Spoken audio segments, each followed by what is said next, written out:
Welcome to Geek Speak Live. Hello, folks. It's Happy Friday because I'm here with my bestie about to do a show. I'm Todd. That's the ginger. I don't know what he's doing, but anyway, sit your ass down, good sir. Ready for some fun and entertainment? Really? They tuned into the wrong show then. It is Geek Speak Live, and we're here to put a smile on your face on a Friday during COVID-19, Ginge. The audience are captured, so you're not going anywhere. Please don't go anywhere.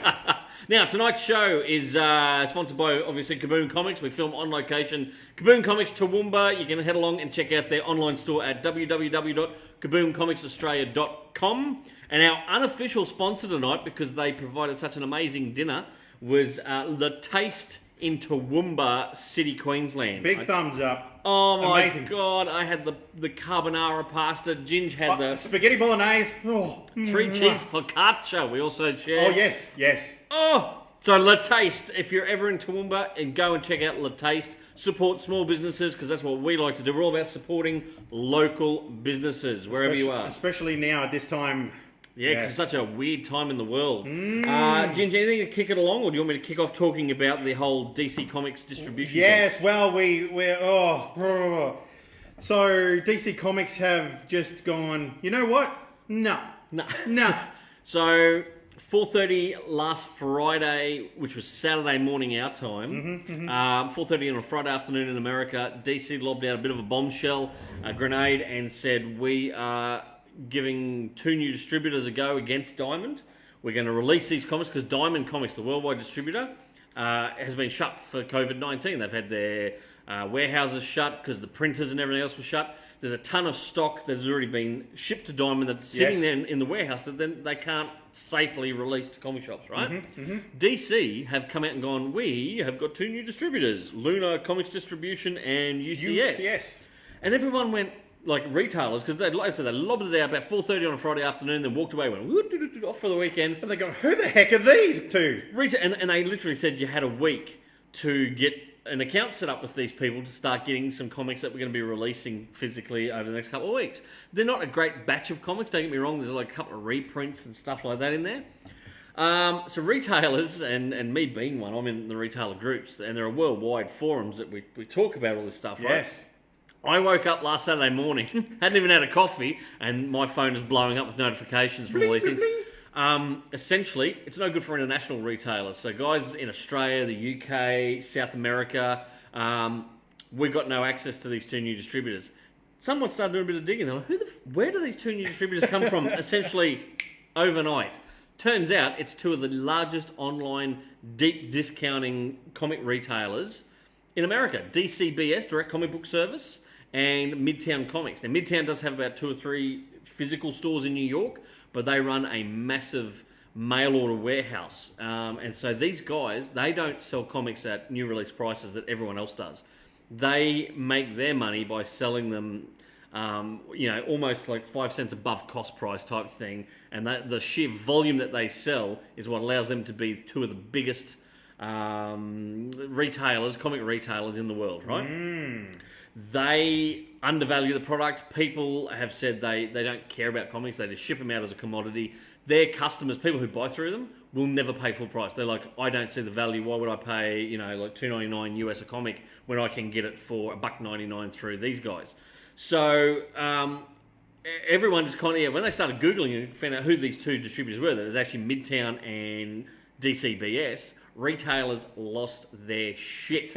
They said, you want us to give our direct competitors our ordering numbers and get books through them? And DC went, yep, and just walked away. They actually said that people's DC orders had been cancelled through Diamond, which was news to Diamond because Chris Powell, the guy who is like the touch point, he's one of the head guys at Diamond, had to come out because everyone's atting him. Like by this stage, it's like 6:30 at night in the US, and people are adding him going, Chris Powell, what's going on? And he's coming and gone, first I've heard about it.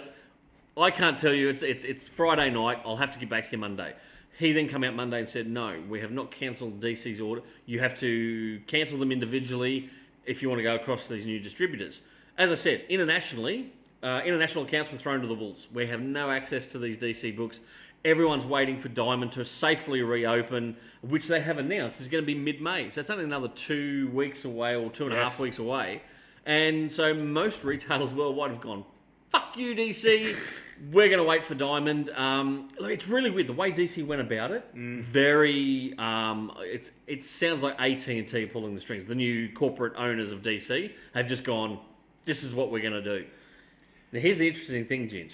There's rumblings. The plot thickens. The plot thickens because this week, DC then announced that they are releasing brand new digital-only comics every day of the week. Okay? It's going to be part of their new DC Daily Digital. These comics, they've got a theme each day. Was it Metropolis Mondays, Gotham Knight Tuesdays, Wonder Woman Wednesdays, things like that, right? So every day is a different character. There'll be a brand new digital comic released that will not see print until way down the track. They'll collect them as a graphic novel, right? Everyone's like, retailers are already dealing with this news of these 2 new distributors, and then suddenly DC's lobbed another fucking hand grenade out there, and everyone's going, what the fuck is this? There are a lot of rumours swirling around and conjecture swirling around that AT&T are potentially using this to test the waters to cut out monthly comic books. And you heard that right. Go digital for your comic, right? So they're cutting out a distributor. They cut out then printing costs, all that kind of thing. They would reduce the cost of the comic to sell it digitally, and then down the track, once that storyline's come out, collect it in a beautiful hardcover or a trade paperback to release straight through bookstores, right? So you take out the monthly floppy comic and go. Because you know what, we actually looked this week, some of the top numbers for DC books, like, Batman. You'd think Batman, you would physically, think so. Like a normal issue of Batman, say, Batman in 85 or whatever else would sell. You go, how many comics worldwide would that sell? Have a guess. A couple million? Keep going down. What? Keep going down. Mate, it's usually under 100,000 copies Holy worldwide. Shit. Right? So if you're AT&T, you're probably looking at it going, we've got some of our top-selling comics. Yeah, a top-selling one may hit 200,000 copies worldwide. Physical copies of a single-issue printed comic, right? Boom. 200,000 copies of a book like that. About that thick, right? If I can get the camera right. So, there's this thinking, this rumours swirling that could DC be looking at that, or AT&T, the corporate overlords of DC, and go, if we were to release digital only, younger generations are going to flock to it. Maybe if we do it at the right price point, stuff like that. Could we potentially catch, with a massive wide net worldwide of digital, where you don't have to worry about getting the books into a country through customs or whatever else. You just go, it's up. You, anywhere in the world, could go and read that book through a digital platform. Is that what they're going to look at doing? And spread the net? And then they already know that they've got their diehard book market for thick graphic novels. Would comic shop? There's this thing, like if they do it, would Marvel follow suit and Image and all that? Could we see the death knell of comic book stores in the next 12 to 24 months if this kind of thing happened? Or would you have to see comic book stores diversify and change and become merchandise stores, essentially bookstores dealing with graphic novels, which most of us do anyway. I mean, my particular store, half the shop is laid out, well, actually over half the shop. Yeah. Probably 2/3 of the shop is graphic novels anyway. So, as you can see behind us. And all up that wall. So maybe stores would go more like us and go heavy into graphic novels, and you could see the display. So if you're out there, if you're a DC fan, tell me if what do you think? This is only this is rumor and conjecture at the moment, right? DC, as I said, they've lobbed these hand grenades out there. Everyone's trying to react to it as best they can, but these rumours are starting to kick in, and this is what AT&T could be doing, because we've discussed before about AT&T saying that their pushes for digital content, like, and I'll get to a story later about Warner Brothers, what they've just said about theatrical movie releases. Once again, Warner Brothers, owned by AT&T. There's a real push from the top brass at AT&T to go very much digital content heavy, everything across the board.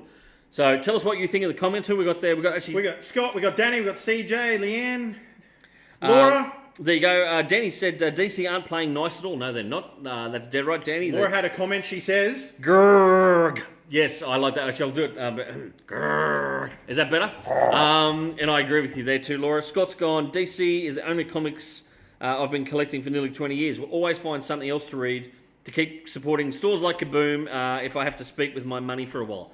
See, comic shops like us, we love customers like you, Scott, because seriously, no, like there have been a number of print customers who've rallied around and gone, DC does that, I'm out, I won't read Batman again. Sad part is, we're old school collectors.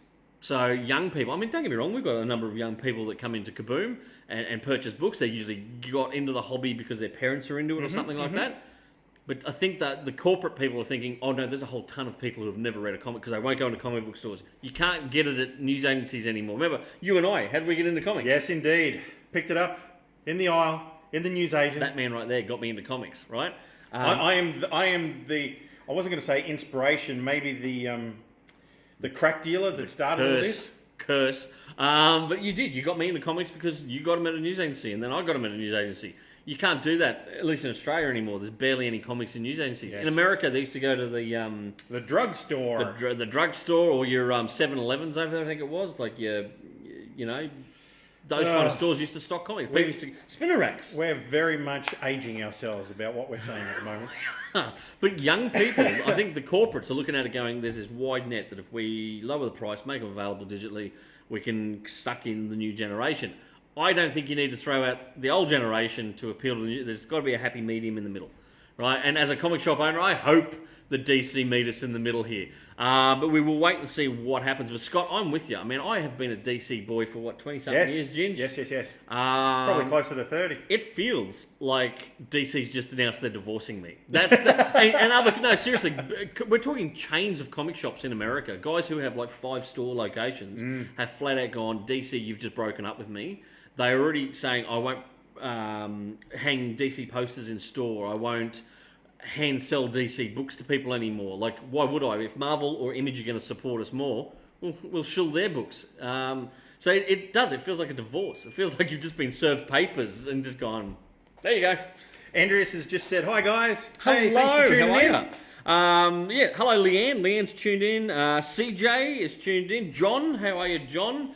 So yeah, that's great to see all these people tuning in. Make sure you comment if you've got any questions you want to ask us. If there's anything you want us to make comment about, yeah. So bring it up in the comments. That leads me, as I said, I was going to talk about Warner Brothers. So let me just bring up my little notes here. Well, just quickly, Lego Movie. Yep. Who was with Warner Brothers? Lego has just signed a deal with Universal and have left Warner Brothers and AT&T. Have they? To date, the Lego movies have made $1 billion in the worldwide box office. So Warner Brothers are going to feel that, aren't they? Yes. It seems like Universal is buying up a lot of IP at the moment too. They do seem to be doing that. Last week we told you about Green Hornet. John Stankey, the COO of Warner Media's parent company AT&T, said at the company's quarterly earnings call this week that Warner's is now rethinking the theatrical model for movies, okay? Not just in the immediate future, but over the long term. Now, apparently he has come out and said, don't expect that there's going to be a snapback recovery, right? As soon as things are lifted and people can go back to the cinemas, this is something they're going to have to watch. The formation of consumer confidence, not just about going back to movies in general, but being out in the public in general, right? So they reckon people won't flock back to gigs, cinemas, shopping malls. They reckon people will be a bit gun shy for quite a while. They apparently did their own little poll, right? An unscientific poll that showed 90% of people were not ready to go back to a theatre yet. 90%. So if you're Warner Brothers, you would be starting to go, holy shit, we've got movies lined up, we've invested multi-millions of dollars into these movies, we need to get that money back. Yeah. Do we just cut it and go direct to the consumer and do it through like things like the PlayStation Store, Xbox Store? Well, I tell you what, I'm comfortable watching movies at home. Most people are. Most people, there was another little poll done that most people don't even sit in their lounge room to watch it. They watch it via a stream. Was that little poll in their lounge room? No, no. But they lie in bed to watch most movies or on a device like a tablet. That's where. So you think about it, because we always said I'd sooner watch a movie on the big screen. But tons of people have now chosen. They plug the earphones in, noise cancelling earphones, lie in bed and watch it on an iPad or a little tablet or something like that. Christopher Nolan's going to be really pissed off because he says, "Don't you dare watch my movies on an iPhone." He's one of the holdouts, isn't he? Like Chris Nolan has always said, it's got to be a cinematic. And I'll only shoot on release. film. Yes. Well, hey Chris, Yeah, people don't like going to the cinema. People don't like people. Do you think he might not have a choice Well, going forward? Like everyone's watched at least something on a phone. You know, Well, I was going to say, most little videos you and I talk about, we watch trailers on our phone. Yeah. We watch a lot of media that's produced, like quick consumable media, we watch on our phones. Yes. The news. I'm not home to watch the news most nights. I watch the highlight clips or the stuff you send me. Yep. And that's how news is shared. So, yeah, I don't know where it's going to pan out, but when that's why I wanted to talk about the Warner Brothers thing, because after talking about their other company, DC Comics, it looks like AT&T across the board are starting to really weigh up the whole, do we cut out our traditional distribution models for movies, comic books? I'm assuming video games will be next. They'll probably go, there will no more, our properties will come out as a game on a disc, or it'll all be streamable games, Well, it's to that stage at the moment anyway. Well, you cut out your middleman. When they start doing that, they get more of the cut, don't they? Like Exactly they control right. the distribution themselves because it's all digital. So interesting days ahead. Scott said, "I am super comfortable watching from home and quite happy to pay to watch it from home. Toilet breaks and with the added benefit of pausing is priceless." What do you think? I love being able to pause a movie to go to the bathroom. Yes, is that the question you just asked me? No, I mean, like, you and I are fans of going to the movies, but Yes. have you noticed in probably the last, 12 to 18 months, we don't go to the movies. Even the wife and I, the lovely wife at home, and last year, because we were saving up to go on a big overseas trip, we were really picky about what we saw on the big screen. But I'm really disappointed that going to the movies at the moment isn't an event. It It's seems not. to be rock up there, and I know this is going to date me and make me sound old, but people are talking during the movie or interrupting it, or 'cause he is or old. on their phone. It's good. Honey, I love you, but she drives me crazy. She's always looking up the trivia on a movie as we're watching it, and she goes, "I love In the trivia." cinema? No, she doesn't At do it home? at the cinema. At home, though, Okay. the lovely wife's always looking up the trivia, and I get it because then she'll tell me something really cool, and I'll go, "Ah." But some days you sit there and go, "You should be watching the screen." But Do you ever remember a TV show? I think it was on HBO. That was like a music video show, and it'd pause, and a bubble would pop up, and then it'd tell you some information about the artist or about the person who remember directed that. the movie, directed the video film clip, and then it'd pop back out, and then the rest of the music would play. that's kind of cool. A little bit annoying if they stop at mid-song or whatever. Andreas has said that they. Did a survey on Broadway audiences, and 70% said they would wait 3 to 4 months once the theatres are open again. There you go. So, but do you think that's a bit of a difference between cinema crowd and theatre crowd? Theatre crowd are always seen as a little bit more educated, like a little bit. Really? No. Oh, really? No. Like, I'm serious, and talk to me here about it, people. Do you think that people who go and would watch a Broadway theatre production are probably a little bit more affluent, a little bit more well-educated than the average person who just goes to the cinema to sit there, switch their mind off, and watch a movie? Like, am I in the wrong saying that? Like, I want people to comment. Tell me what you think. Danny has said, I would go to the cinemas if I had the option of bringing in and plugging in my own noise-cancelling headphones. So many people don't respect others and shut the hell up when they go to the movies. Exactly. I have had so many movies, even overseas. When we went in Scotland, I thought, surely the UK audience won't be as bad as the Australian locals. And I go, no, they were just as bad. They were talking through movies and giggling to like in their little conversations. Yeah. You're looking at them going, why do you pay the fucking money to come to a cinema and sit there and have a conversation? Go to a fucking coffee shop. It's amazing. So, yeah, Danny, I totally agree with you. Hi, Joel. Joel's tuned in. Good to see you. Scott's made a comment here. Yep. Absolutely, Wade. I was an avid moviegoer. One day I realised I stopped enjoying it. And I reckon it was when they stopped making it an event. Exactly. The old theme song, I want action, I want suspense, I want experience, like never seen. I'm trying to sing the Birch Carolyn chorus. I want to escape to the movies. Birch, Carol, and Cool. That's what I want. That's just assaulted my ears. Something chronic there. Please don't sing again. It's my understanding that that Scott was singing along to the Roger Rendrep theme song. That He was last week, apparently, yes. Laura says, agreed. Hi, Jody. Jody's tuned in. Nice to see you, Jody. Hey. Welcome along to Geek Speak Live. So hopefully you enjoy the show. Same as Joel and everyone else that's tuned in there right now. So comment, people, if we're talking about something and you want to throw a comment in, please do, because we love feeding off your energy and your because we like suck the energy out of your comments. Joel said, my God, Batman, you're looking beautiful tonight, Todd. Oh, the Batman in front of me. Oh, right. I was like, shh, Joel, don't let out my super secret that I am Toomba's hero we don't need. Standing on the rooftops with my beer gut hanging out in Lycra. Andreas has commented about the theatre goers. People are sometimes scared about going to the theatre. Why? Like, I mean, is it because, is it because of what I said there before that I personally believe most theatre goers are a little bit more well educated than, say, over half your movie audience.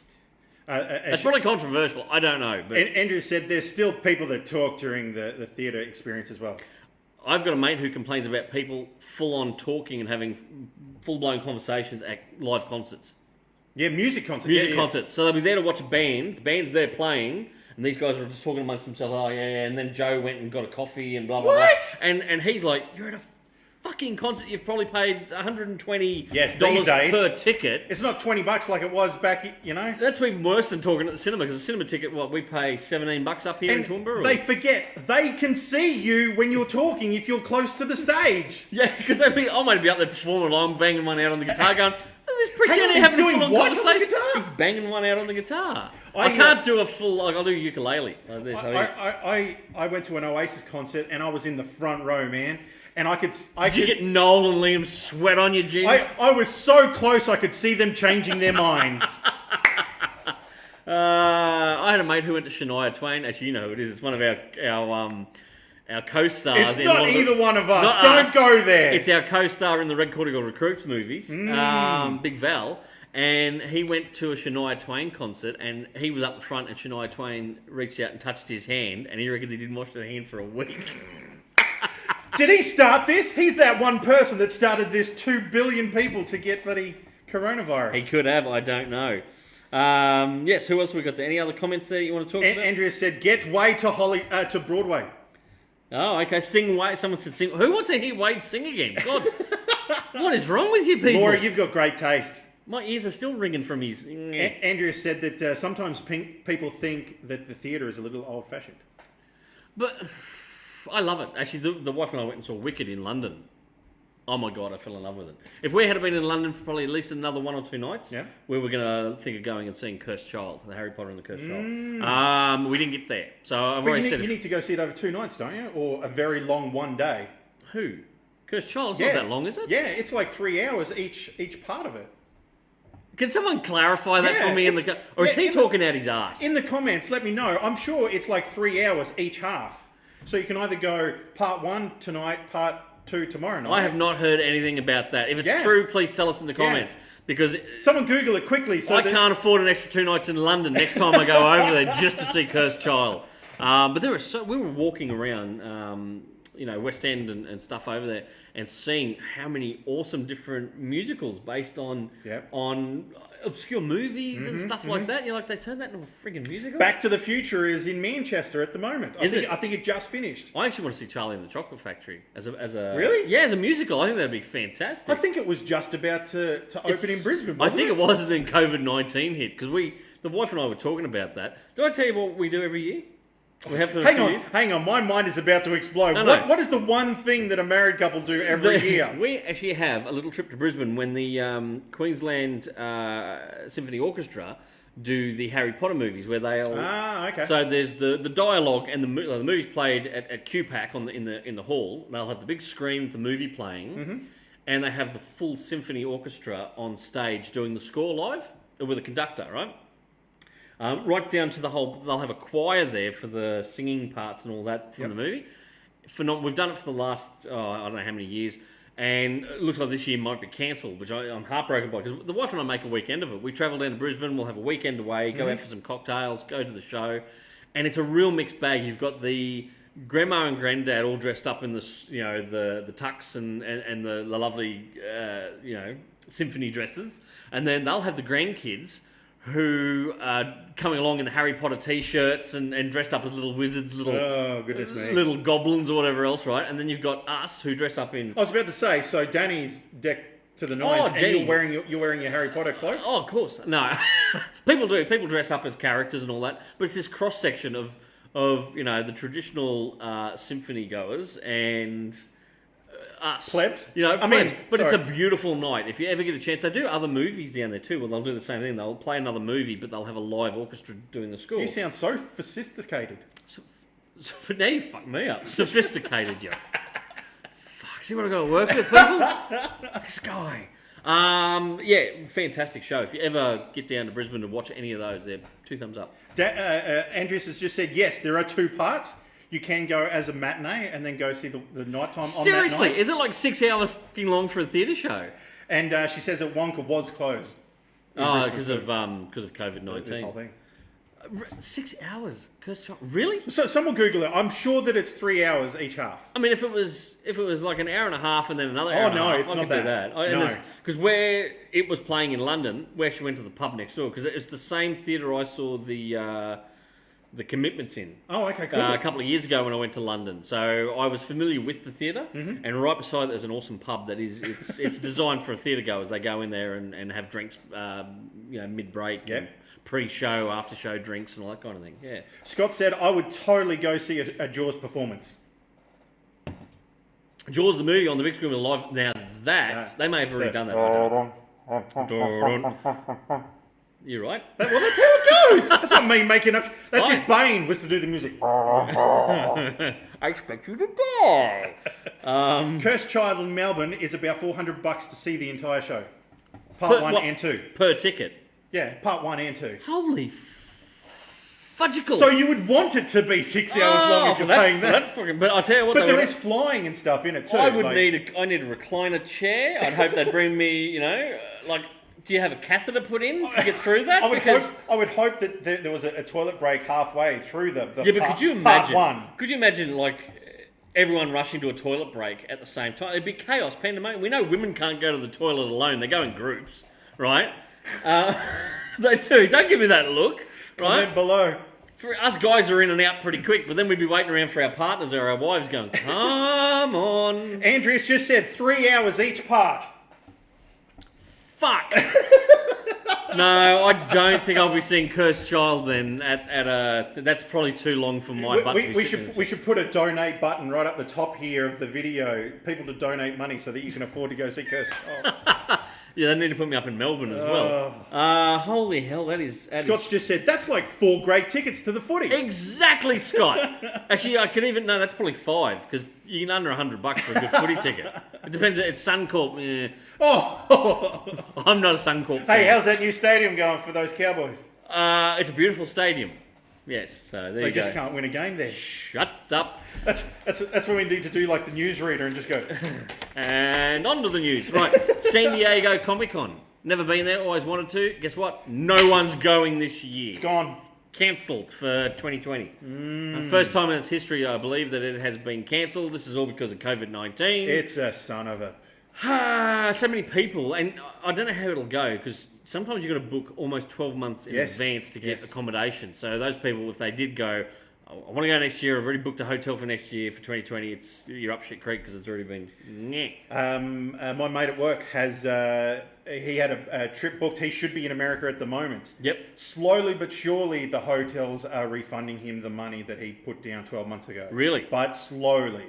A lot of people lost money because of Virgin here in Australia. There's talk that, because they didn't give money back, they gave flight credits. Yes. And there's a talk that those flight credits could be almost worthless, or if you got a flight credit for $1,000, you might be able to only redeem it for a $500 flight if they do manage to trade their way through. this. It's pretty dangerous. But yeah, that's the thing. San Diego Comic-Con cancelled. So that means there'll be no San Diego Comic Con pop release. You know, they did the special. All the trailers. Yeah, what's going to happen? But then Will they do a virtual Comic Con? Have you seen this lately? I know there's talk of doing more virtual Comic Cons. Supernova in Australia at the moment, they haven't cancelled the June or July Sydney one, I think it is, but okay. it looks like it's going to happen. And people have been going, what about later in the year? Brisbane, Adelaide, I think, in November. Will that still be on? Will it fall over? So I did see that New Zealand Armageddon this week they were doing a virtual Comic Con. were they Armageddon? And talking to some of the artists. I've done an Armageddon in Auckland. And I'll tell you what, one of the best conventions. Yeah? The Kiwis know how to run a great convention, and the Kiwis are just lovely people. I love it. What? No, seriously. No, I was just saying. I was just thinking that the girl from Firefly was being interviewed on the Armageddon one that I was watching. Oh, this really? week. Yeah. Because the one I went to in Auckland, right?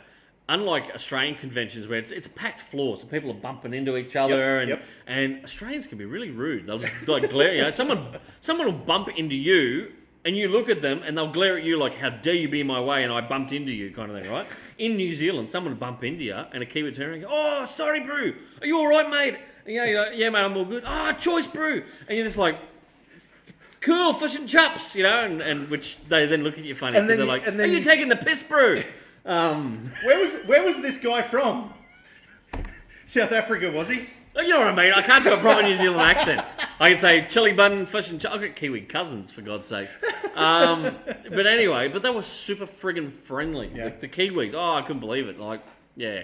So if you do yourself a favour, if you ever get a chance to go to New Zealand for a Comic Con, head to Armageddon over there. They're fantastic. They're all over the country over there too, north and south. Talking New Zealanders. Yep. To raise a bit of money and some hope for people that are stuck at home. Sunday, they're doing a music event called Music from the Homefront. Ooh. Right? And Yep. it's going to be fully streamed on television and on the internet, 7:30 at night. Such artists as The Wiggles, Ben Lee, Birds of Tokyo, Delta Goodrem, Missy Higgins. Sounds pretty good. But What? the one artist that both you and I will be wanting to watch, Yep. Dave Dobbin. Oh. Yeah!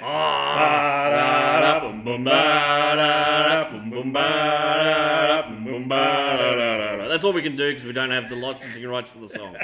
That's it. That's all you get. We need the flutes just to do... No. I we love don't. that film clip, but have you noticed that when you ever hear that song on commercial radio, Yep. they cut out that whole beginning bit and just go straight into the music? That sucks. Like, that's the best part, the ba-da-da. Are you barred up? Are you Ginge? Jamie has Especially for said, Dave Dobbin. "Don't panic, everyone. I'm finally here. Hello, Jamie. Good of you to join us tonight. Well, the show's halfway through, sir. Yeah. You'll have to watch the beginning of it on replay." Community TV, because Geek Speak started out on community TV here in Yes. Australia. We were aired around Australia on a number of channels, plus New Zealand, right? 2 channels in New Zealand. We were New Zealand famous. Yeah. Anyway, Before we started making fun of them. back when we actually used to film Geek Speak as a proper TV show, back around 2012. That's when Once it upon a first time went ago. down. And two of our old broadcast partners down south, Adelaide and Geelong, isn't it? Yeah. Community TV, the C31s. Channel 44 and Channel 31. That's right. They're going to be off the air, isn't it? Yes. Mid-year? The Australian government had pretty much told every community television station that by the end of, was it 2 years ago, they said, right, that's it. You have to go across onto the internet because we want the digital spectrum for emergency services. And it's finally going to happen. That's sad. They've managed to stretch it out for the last 2 years, but it could finally be the death knell for community television. That's so sad. We've done a couple of seasons of Geek Speak that went on community TV. Remember we were actually hit up by a South African Yes. community TV group, but we couldn't get the details worked out in time. And trying to, because we actually had to physically send them a DVD rather than an FTP. So by the time, because the content for Geek Speak used to be fairly relevant, like up to date news about comics, movies, and just stuff like like we're that. doing right now. But by the time, like, it was still fresh when it hit community TV, and then they used to play it on repeat throughout the week. But by the time it would hit South Africa, It could be maybe a couple of weeks old. it would have by been a that couple of stage. weeks old. So we just went, look, that's not going to work. So, but yeah, that's just a little bit of nostalgia there about Geek Speak. Danny's just said hashtag bring back Geek Speak TV. Well, that's what this is. This is kind of Geek Speak TV, only it's on a smaller screen. Hello, Danny Davidson, who's just my old mate, Danny Yeah. Davidson, the man who is responsible for me probably having liver damage. and brain damage from all the alcohol we've had together. Don't tell people that. What? Everyone knows. He's a top bloke and a big supporter of Geek Speak, so thank you, Dan. Earlier on tonight, we were talking about Daredevil. Were we? We were talking about Daredevil See, I and told Daredevil you. comics. What did you like about the Daredevil movie? It had Ben Affleck in It it. had Ben Affleck. What did Actually, you no. like? I loved the costuming. I loved the Daredevil. This gets me... Angry people come at me when I say I love the Daredevil movie. I absolutely loved it, and watching that gave me hope for I thought you were going to go somewhere else then. gave me hope for what a Nightwing movie would be. It gave me something else as well. But What what else did you like about the music of Daredevil? Oh, Evanescence. Yes. That was my introduction to the band Evanescence, was Oh. the Daredevil soundtrack. Yes, and everyone played that doof doof music going, Bring lapping me back around to life. your town. Well, did you know? I was about to touch you. A virtual Social distancing, touch. Ginge. A virtual touch. It's forced perspective, Come at me, Brew. dude. Evanescence are releasing a single tonight. Okay. Really? Tonight? Tonight at midnight. Tonight. Yes, Today on Tonight. they are Tonight. premiering the new music video tonight on YouTube. Is that English, is it? Yes, but when I went to their site and checked it out and said you can buy it on YouTube, you can buy it on iTunes, Spotify. Yep. Down the bottom it said Napster. Did you know Napster is still going? I call shenanigans. No. Napster have turned themselves into a Spotify Really? type site where you can buy a Holy monthly subscription. shit, really? For $10 a month, you can listen to all the music you want in the world. Sounds so nostalgic. Napster. It's does- the same logo. Does it come with a bunch of viruses? That's LimeWire. Oh, that was LimeWire. LimeWire. Fucking- I used to I use couldn't LimeWire. believe it. Really? Napster is still around. Google it, people. Do your homework. Listen, we're not doing online educational learning here tonight, okay? What else you got to tell me? Just quickly, Danny, can't wait for the new Evanescence music. Yes. Yes. Who else we got there? And you criticised Wade singing. What? Danny, Laura's just gone, what is Napster? How young are you, Laura? Seriously, Napster. No, that was we like- should just stop the show Just go completely right- until you comment how old you are. Napster was a way of downloading pornography and music and viruses, Yeah. essentially. Not sexually transmitted ones. No, No. nothing like COVID-19. Oh, God, that's not sexually transmitted. I don't know how many times I've got to tell you. Huh? Good God. G'day to Thomas, watching at home. Yes. Now, what else was I going to tell you? Oh, right. So, someone asked me last week. They said, "What were you binge watching?" I said, "Fuck all," because I hadn't had a chance to watch anything. So I didn't binge watch this week, but I watched a couple of movies, Ginge, because I thought, "Holy shit, I better watch some movies to talk about." Yep. We were talking, I think, a bit about it last week, or something come up about Ready Player One. Yes. So the wife and I, she'd never seen it. Ready Player One. We sat and watched Ready Player One. Now, you and I went to that and saw it on the big screen, Yes. right? And we geeked out a fair And bit there about was it. so much to see. You've never read the book, have you? I've never read the book. I have. I love the book. The book is... I'd have to know how to read. The book is... Hey, Oh, Thomas! it's a- He said, hang on. say g'day. It's a challenge, Ginge. It's a challenge. God, how far off was I actually touching you? Anyway, the book is phenomenal. It's a great read, and it's a lot more detailed. But I still love the movie for what it is. Visually, oh my God, it is a feast for the geeky eyes, right? So we watched it on a smaller screen. I'm doing this for TV screen. Watched it on that So instead instead of... of the screen being this big, you're Yeah. watching it on a smaller screen, were you? So we were. just rub it, it'll get bigger.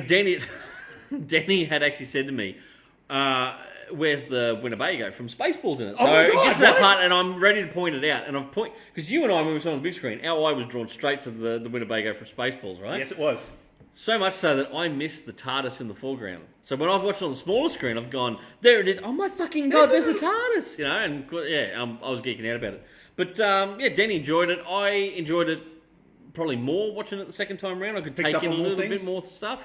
That was really, really good. I tell you what, we watched the other night as well. We saw it at the cinema. We said we've been putting it off for a couple of weeks to rewatch it. We're really looking forward to it. It was Into the Woods. Do you remember that? With Anna Kendrick, Chris Pine, Meryl Streep, James Corden, Johnny Depp.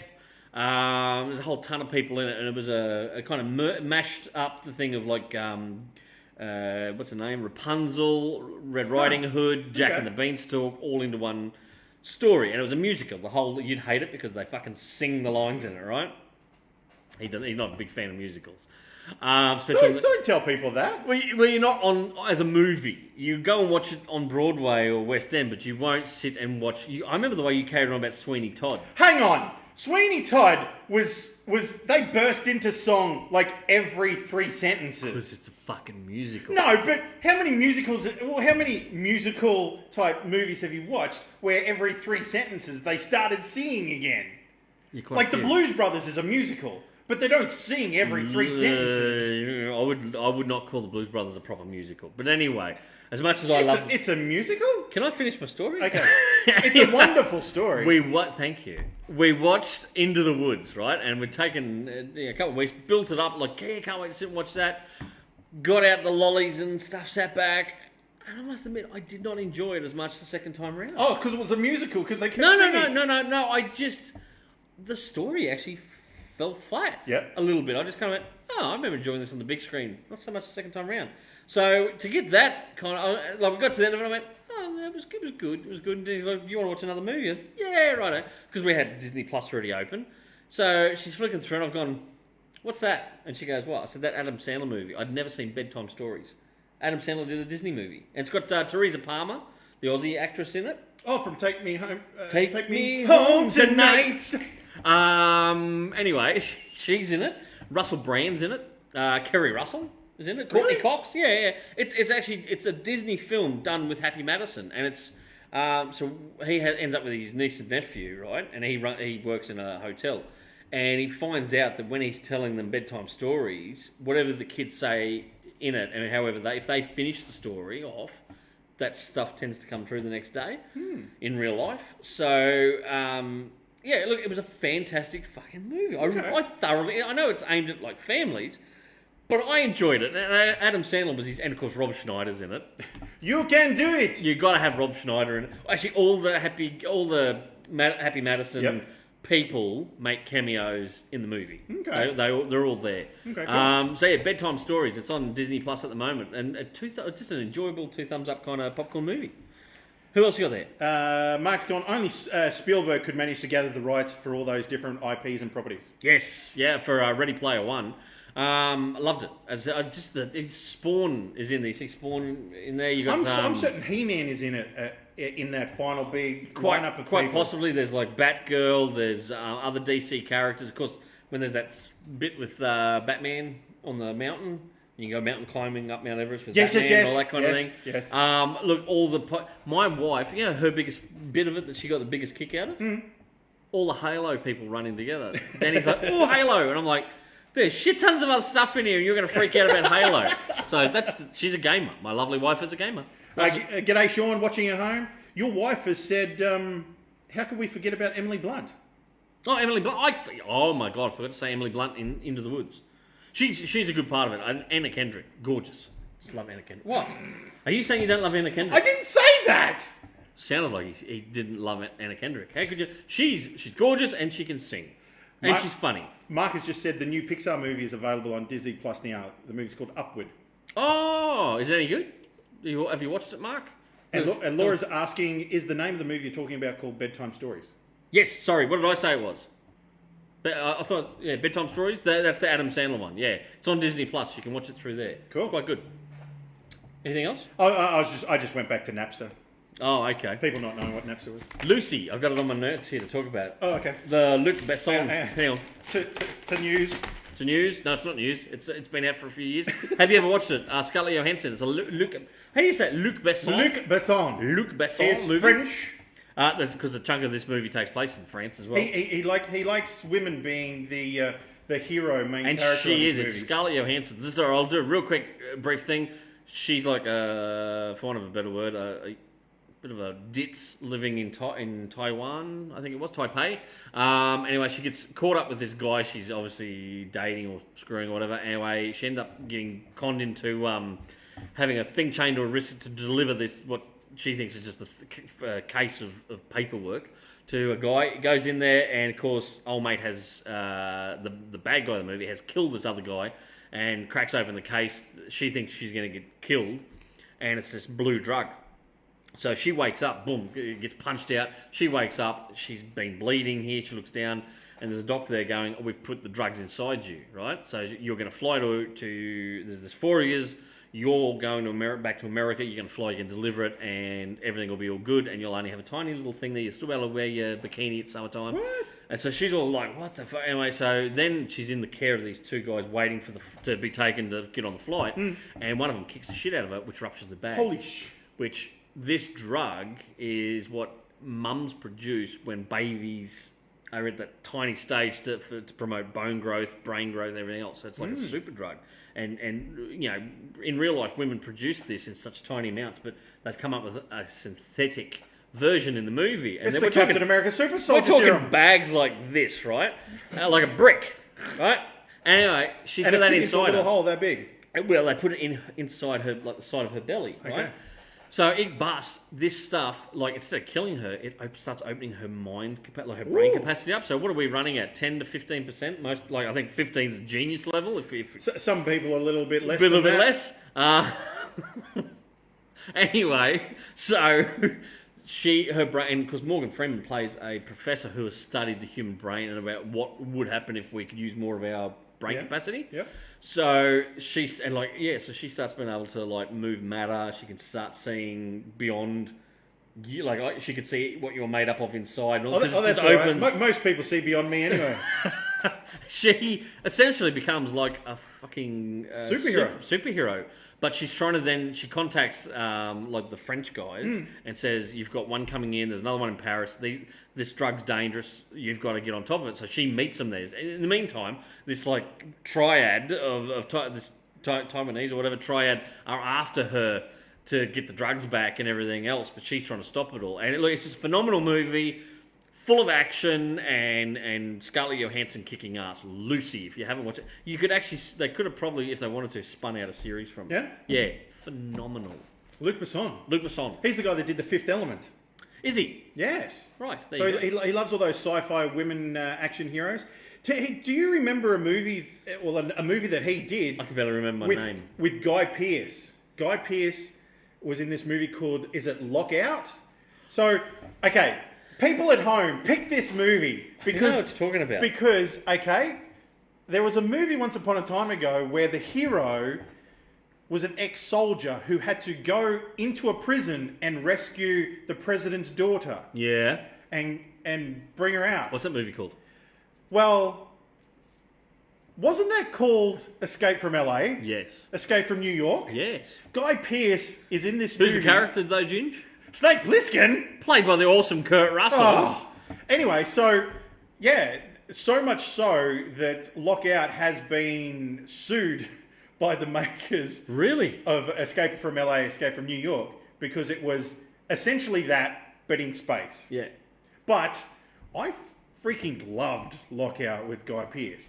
He's such a cool character. You liked it? But it was such a great movie. It was so good. But I guess it's because I loved those old movies, Yeah. and this was just another remake of it. Okay. It was such a good movie. Check it out, Lockout. I've never seen it, but I'll take your word for Guy it. Pearce, such a cool character. Right. Can I do a bit of comic stuff? Comic news. Ooh! Guess what got released this week? Holy cow! This is the The brand new... Phantom. What did you call it? Sorry. The Phantom, the Phantom from Fruit Comics. This is the latest graphic novel they've released out, trade paperback. It's called the Triad Saga. Now, this is a collection of a bunch of like stories from Fellman. That's one of the Norwegian artists, I believe. Okay. From back in the day, and then they've got a brand new, like to finish the story off, a modern day tail end to it, right? They have got Andrew Constant, the Australian comic writer, to write the story to finish it off. So collected cool. in here. Now these most of the Fruit Phantom comics are black and white. Yeah. The graphic novels they release are not. They are full colour. Oh, hang And on, it's what? The first time. Holy cow. It's the first time that these old stories have been coloured for Australian audiences. There you go. So look at that. Isn't that fantastic That is artwork? cool. That's classic. That's Fellman, the artist there. If I can tell you there, Romano Fellman. It's an Italian artist, sorry.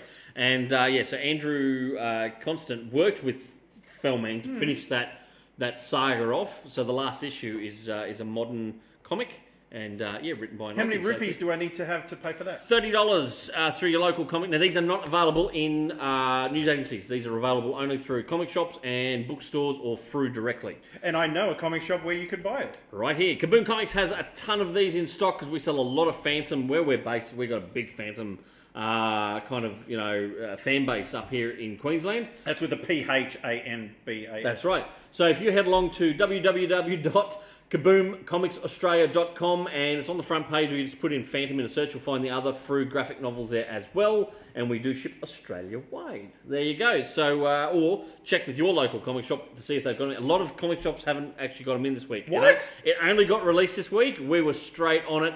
We were one of the first to actually get it shipped out, I believe. So there you go. Phantom, the Triads Saga. So if you're like a lot of older Australians are big Phantom fans, so if you're looking for a present for your dad or granddad or Mother's something like that, Day is next weekend? maybe your Weekend mum. after that? My mum grew up reading the Phantom. I don't think mum would appreciate a Phantom. Are you sure? Well, you never know. The Phantom. There you go. Make sure you get it as a gift for that special loved one out there. What else you got? Hey, Hey-oh! Yes? a movie from our childhood that we absolutely adore, Nuns on the Run. Yes! What's No, the classic line? What's the classic line, Ginge? Do it. I'm not entirely sure where you're going with You this. shot Louis. You shot Louis, you arsehole! How the fuck did I have to prompt you to do that? Oh, shit. God It's almighty. such a good movie. Eric Idle. Yeah. And Cracker himself. Robbie Coltrane. Yes. Hagrid. And, Nuns on the Run. No, they're not doing a remake. They're not doing a remake. Thank God for that. Because they didn't hire us to be a part of it. Stop remaking classic movies. Just leave them be. But the studio behind it, Handmade Films, they have someone has made a documentary about the creation of that company. Yep. And you can buy it on DVD in July. It's called The Accidental Studio. Yep. So the story of Handmade Films. Handmade Films was essentially George Harrison wanting to get into producing movies. Because he wanted Spending to some of that beautiful Beatles money. Because he wanted to help out the Monty Python guys create a feature film. Yep. And that's what their first film was, Life of Brian. Yep. They went on to make Time Bandits with Nail and I, Never seen that. Lock, Stock and Two Smoking Barrels. Fucking love that. Yeah. I haven't seen it, but the Guy Ritchie King Arthur movie, right? Yes. Where, with Charlie Hunnam, right, from Sons of Anarchy. Yeah. In it. Did you know that was actually meant to kickstart a franchise? I haven't seen it. Apparently it bombed so bad that they tore the plans up to do. That was going to be the first in a series of at least 3 that would feature Hunnam as King Arthur and continue those kind of tales. Was he the same bloke who did the latest Robin Hood? No. Oh, who? What do you mean? Like, As in Madonna's ex-husband. yeah, Guy Ritchie. Yeah. We watched that. That's actually a good movie. Is it? I enjoyed it Because for what it was. they reckon that Jamie Foxx is good in it. they were going to make that a series, but it probably didn't make as much money as they I don't think Guy Ritchie's making as much money as he used to with his films. I don't know why. I don't but- understand why he made Aladdin.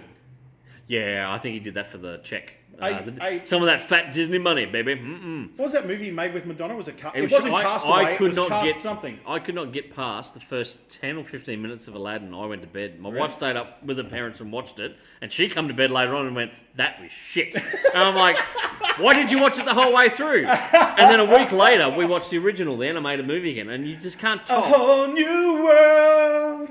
Oh God, I think I'm bleeding. Are my ears bleeding? Don't be like that. Anyway, so I want to get to the point of the whole yes. King Arthur movie, right? Oh, yeah. Right? Which leads me to a book I can't hold up because I sold out of it this week. Once and Future by Boom Studios. It's out. The first graphic novel of it's out, and it is about this old lady, right, a grandma, essentially sees a news report that an archaeological dig. Someone got shot at it and a scabbard was stolen, right? And she's like, oh, shit. So she rings her grandson up, her unassuming grandson, and she's like, you got to come pick me up. And he goes up to Glastonbury to pick her up in the woods. And he's like, Gran, what are you doing out here kind of thing? Like, you should be at the home. And she's just this wisecracking old granny, like tough as nails. And she lifts up this thing and here's all these weapons, right? Holy like cow. fucking silver bullets and stakes and everything. And she's obviously a retired monster hunter. And she goes, we've got to stop the destruction of Britain. Holy shit. And essentially, it's Arthurian legend. It's these people have gotten the scabbard from Excalibur, and it is magical in itself. Not just the blade of Excalibur, shit. but the scabbard, which was thrown into the lake, where the lady of the lake and everything, and it can heal. So they want to resurrect King Arthur. And everyone, because in folklore, everyone thinks King Arthur was, he was this fantastic man. He led the Britons against the Anglo-Saxons. Okay. And he, in it, is very much anti anyone who is not pure British, right? As in old school Britain. So when they're trying to resurrect him, one of the people, like he comes over because he's got a cut on it, he's like, tastes the blood, and he goes, "You dirty Anglo-Saxon scum," and kills him. So they're trying to bring about this, like, dark magic. That's what the whole Arthurian legend in this book is about. And her and an unassuming grandson have got to try and stop it, right? Now, it's written by Kieran Gillen, the guy who did Wicked and the Divine, and Dan Moore on the art. The artwork is fucking fantastic, right? It is just blow your mind.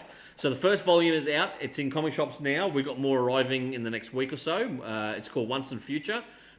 Beautiful looking book, fantastic story. And if you like that kind of myth and magic type stuff and British history, you're going to get a kick out of it. It's Monster Hunter. And this old lady, this grandma, she kicks fucking ass. Right? Her grandson's like, "Gran, what are you doing?" And she actually, without ruining it, to make him listen to her at the start of it, she shoots at him. And he goes, "You shot me." She goes, "I grazed your ear with a bullet. Stop being such a baby. Now you'll listen to me." It's phenomenal. Once and Future, check it on out. I'd normally hold it up here and show you some of the artwork. I'm sold out. Well, Boom Studios, that means that Netflix could turn that into a series. Netflix could, because they've done a deal with Netflix, haven't they? Yes. Which is really weird, because they bought Millarworld off Mark Miller to do a ton of adaptations of Mark Miller. He's there now, meant to be creating content. And we haven't seen anything yet, or announcements. We've seen fuck all from Mark Miller's Millarworld. Apparently they're going to do Sharky the Bounty Hunter, I think, as a Netflix series. Interesting. There was talk that we're going to do Magic Order turn that into a Netflix series. So I guess we'll see. But thus far, I haven't seen Sweet F4 come out of that deal. But what we did see come out of Netflix this week was the announcement of Enola Holmes. Ooh. Based on the book series, it's essentially the younger sister of Sherlock and Mycroft Holmes. Yes. They have cast Millie Bobby Brown. Oh, from Stranger Things. And who have they cast to play Sherlock Holmes himself? Who? Henry Cavill. My wife, I bet you, I can hear it. I just heard a "ah!" from like my house, which is a couple of blocks over. Right? My wife at home is she's probably passed out from the sheer excitement of you saying Henry Cavill's going to be in that. It sparks off when her mum disappears on her 16th birthday. It's going to be based in the 1800s. Ooh, it's my kind of film straight away. It sounds like it's got a bit of steampunky thing that will have to happen. Yeah. Well, let's hope. Fingers crossed. Just for me. Because you love your steampunk. I do. Talking about bad television. Yes. Yeah. What'd you watch? I watched Saturday Night Live Home Edition. Oh my god, I saw a couple of clips from it. That was absolute shit. If that's what passes for comedy in America today, fucking wrap it up. That's I'm about to flip this table. Please don't, because there's collectibles on the table, Jim. I can't believe that is the pinnacle of comedic writing in America. It was shit. Right? However, they got 6.7 million people watching that episode. Yeah, but is that because people tuned in just to see the train wreck of what it was? Maybe. But what do they normally get per episode? They said that that's the second highest rating this year. The highest rating episode this year was the Eddie Murphy, where they had just under 10 million viewers. Okay, but what's an average episode of Saturday Night Live rate at, I wonder? They were saying that less than 6.7 million people. Okay. Which is strange because the finale of Game of Thrones had 19.3 million people. Yeah. Wouldn't you think that'd be kind of where you'd want the ratings to be?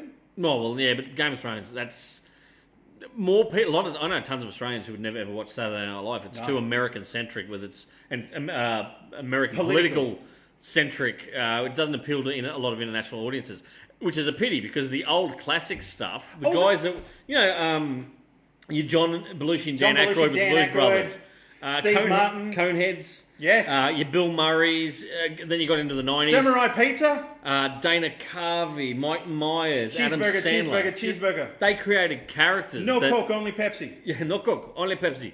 They created characters that lasted. Yeah, no sketch I've watched on this Saturday Night Live home show. Is it just me, or does anyone else find that Pete Davidson like just very, very unfunny? I'm like, how does he even have a career? I don't know. Is it just me? I think he's shit. I hate saying negative things about. Oh no, fuck it, I'll say it. Pete Davidson, how the fuck is he on TV in America? That guy is as funny as a fart in an elevator. And I have farted in an elevator in Brisbane. I'm not going to tell the whole story, but anyway, I fucking cracked up. And I nearly passed out. And he was in the fucking other end of the shopping centre. Anyway, Saturday Night Live are going to do a second episode at home this weekend. Yep. So I just, Trainwreck TV. Take this, what you're watching at the moment, and put that on television. I did send you a little something interesting this week. It was a clip. Oh, hang on, what? Don't be telling them about that. It was a clip of me with nipple tassels on. No, it was actually a clip from Hey Hey It's Saturday back in 1995. Yes! Where they did the first multicast. Yes. It was a performance. It was Boom Crash Opera, who were in 4 different locations. It was all done through the very early internet. Right? And it was the Triple M stations in Brisbane, in Adelaide, in Sydney, and in Melbourne, I believe. That's right. And they had and John Blackman actually reads out, and it's a long HTTP // and it was this fucking, and it was Gecko, wasn't it? It was a title that I don't remember. Yeah, but anyway, it was Boom Crash Opera, and it was the first one they reckon in the world. Aussies did it, 1995, on Hey Hey It's Saturday. Singing a song in multiple towns. Yeah, and I sent it to Ginge, and when you've watched it and gone, oh yeah, and I've gone, dude, that was 1995. We were in grade 9. It was interesting, the fact that we could do that now from our bedrooms with a phone. Back then, they still had a group of engineers, technicians in each Triple M studio setting up on the computer with a little webcam. They were using microwaves to send the signal, not for heating up food. Yeah, there you go. For a change. 1995. So Australia, we're pretty fucking awesome. Ginge, anything else? Scott says, I love Australian comedy shows. Fast Forward and Hey Hey Saturday were great. I don't think Hey Hey could come back today. I just don't think Well, when they brought it back and some of the humour kind of didn't hit... It fell flat. I think it was a beautiful product of its time, but I think Australians have lost that unique Australian comedy sensibility. I think we've become a little bit too accustomed to American comedy. Did you see that people were saying during this whole quarantine they should bring back old episodes of Hey Hey It's Saturday and It's a Knockout and just replay them on like a Friday night? I used to love it. It's a knockout. That's the name of the game. What was his name? Oh, he's fallen over. But Billy... I was going to say Billy Ray Cyrus, but that's not his name. It was not. It was a big fella. He used to be a footy... Yes. Shit. Dan Davidson, if you're watching. Tell me his name, Dan. Because he'll remember. Shawnee, you remember? Andrea said the Tonight Show with Jimmy Fallon at home is way better. Yeah, it would be. Actually, I don't mind Jimmy Fallon. I think he's all right. She also says Pete Davidson is... Is OFD. What does that mean? You young people in your lingo, what does OFD mean? Josh, #bring back Pluck a Duck. Oh, fuck yeah. It's not chicken or a cow. Pluck a Duck, that's it right now. Fucking Wilbur Wilde. Who's singing at home with us right now? I miss Dickie Knee. Right? I've got a Dickie Knee. We need to go get a baseball cap and just put it underneath the... And a mop. Yeah. We'll have Mr. Cummins. Mr. Bailey. Mr. Copson. We'll bring Dickie Knee back to Geekspeak. You know what we should do is actually just get a baseball hat for the next episode and just have it on a spring at the bottom of the... But we can't call him Dick, we have to call him Richard Knee. Yeah, because it'd be politically incorrect to call him Dickie now. No one has told me. What was his name? Billy... Fuck! Come on, someone comment. Billy J. Smith. Billy J. Smith. Oh, fuck, you got there in the end. My head was about to explode. Dan, where were you? Shawnee, where were you? Come on, you could have helped us out. Billy J. Smith. He's dead now, so he can't come back to host. It's a new version of It's a Knockout. I used to love that show. Do you remember they brought it back for a little while? No, I don't remember. A couple of years ago, they brought it back. What was the name? The chick who used to be on there too. Jackie McDonald. Jackie McDonald. There's a name on Australian TV. She used to have that bob haircut. Yeah. All these people watching at home are like, who? What? Aussie Ostrich? Remember Ozzy on Hey Hey Hey Saturday? Saturday. But bring Plucker back. Yes. You know? What's John Blackman doing nowadays? Is he alive or is he dead? He got pretty crook. Oh, did he? But he's not dead, is he? He's not. No. But I think he's had to give up the voiceover work because he had. He was great. I want to. Some sort of cancer with his Oh, throat shit, and really? his mouth.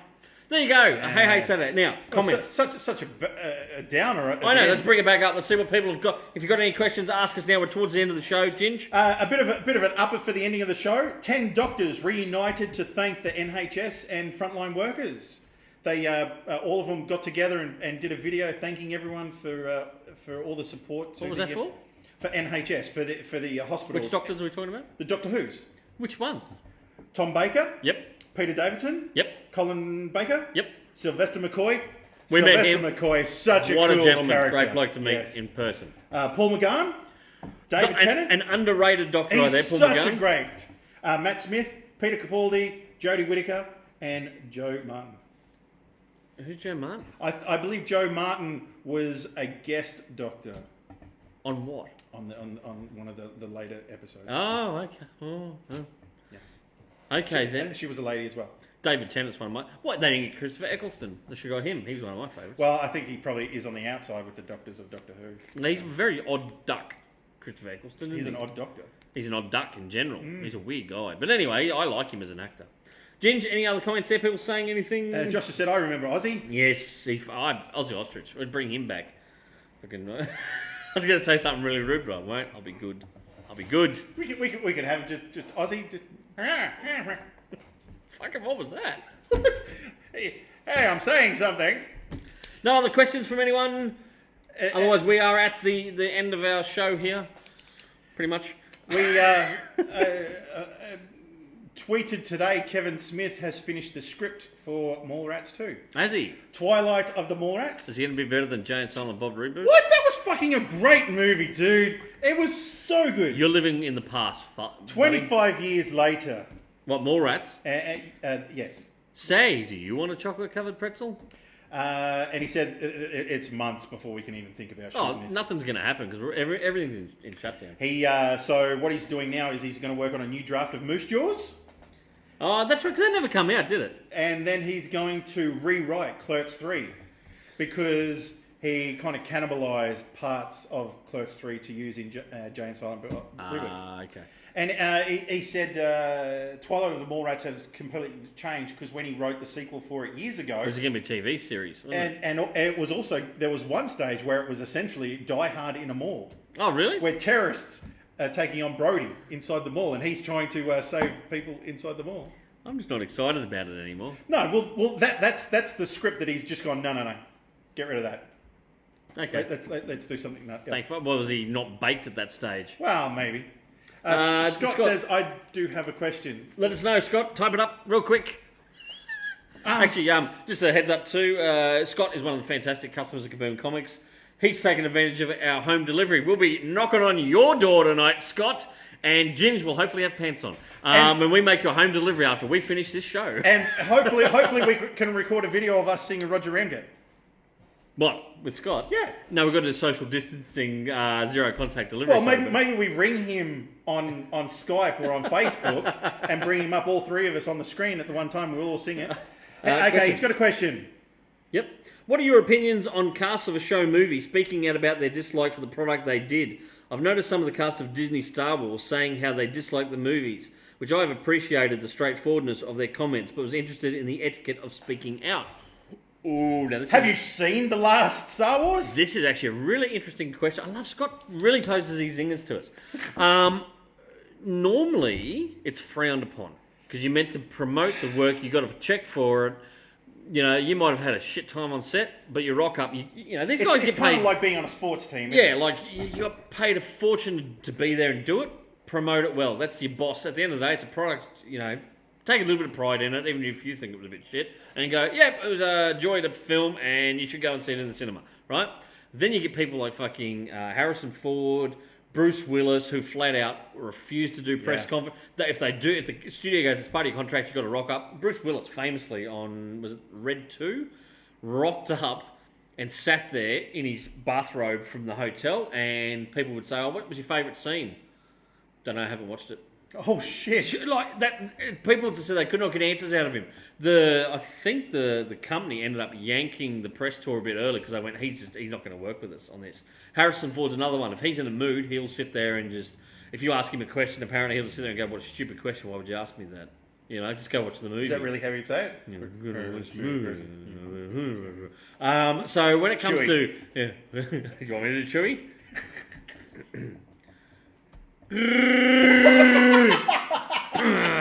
Anyway, See, Chewie always promotes the movie he's on. He's always for the team.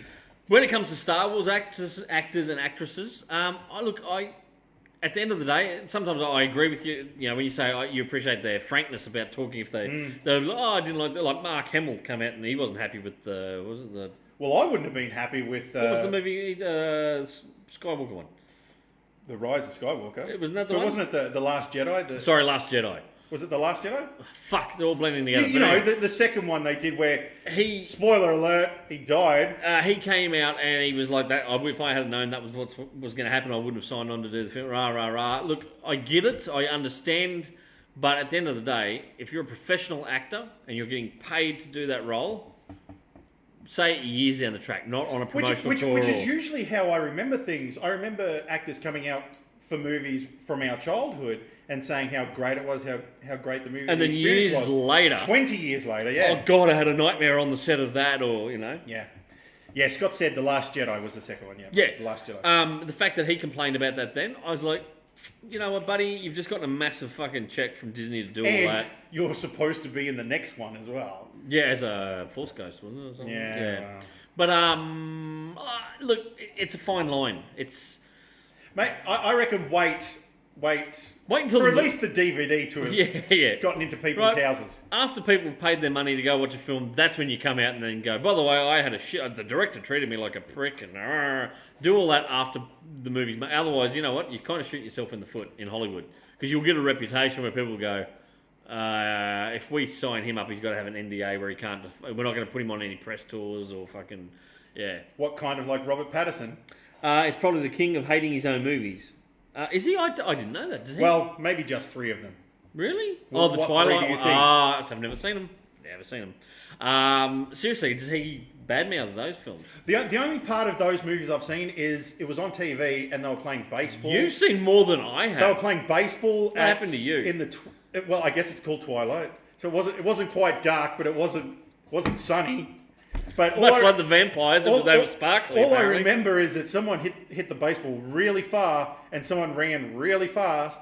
after And you it. went, fuck this shit, Yeah, I and went, turned it off. and went and watched Saturday Night Live Home Edition. Any other comments there before we sign That's off? about for the night? wrap up for tonight. Thank you very much for everyone watching at home. Yeah, I hope you've all enjoyed it. And we, as far as I know, we will be back next Friday night. Well, if we're not dead from COVID-19, we'll give it our best shot. We'll give it our damnedest to put a smile on your face. We'll definitely be back Friday next week.